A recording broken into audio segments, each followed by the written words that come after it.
guys, I'll be explaining kung bakit ganito yung avatar ko. Diba, nagko-Roblox ako, hindi naman ganito yung avatar ko. And I have school walking na may Robux din. Nagtataka rin kayo kung bakit I'm not posting, na bakit di na rin ako nagpo-post sa channel ko.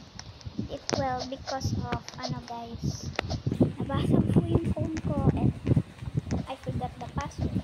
Sure! Hulyanin yung beshi nyo. Hoy! Beshi ko. So, that's the point kung bakit di na po ako nag-Roblox, and it's been a year kung di na ako nagpo-post, but yung second phone ko kasi is nabasag. And then yung third phone ko din nabasag. So, yung fourth phone ko din is nabasag ng friend ko, puro LCD. But this is my new phone now. Uy, yung kung sabihin na mayaman ako, na ang gigigil ako. Pero, gusto ko lang po gumawa na buwisit na ulan ng pera. Gusto ko lang po nang mag-sorry kung sa mga nag-abang ko talaga sa channel ko. But then, di na ako nag-post.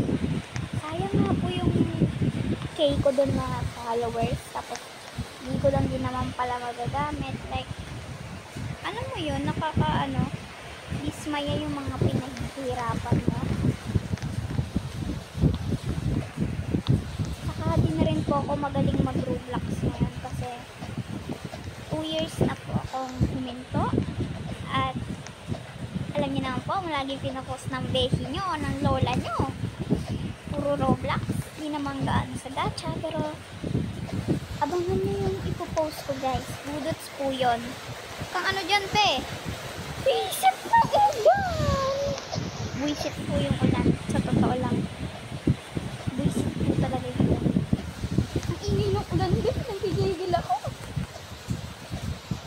So, ayan po yung dahilan. Wala na po akong Roblox account. Even may FB and may TikTok. Wala na.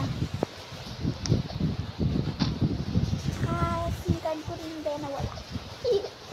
So, yun po yung dahilan kung bakit hindi na ako nagpo-post. But, temporarily, na-open ko po yung channel na ito.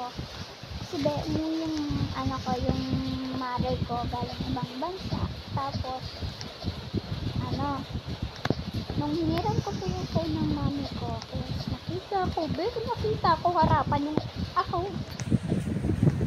Yung account guys, yung account ko. Ito pong mismo account na po.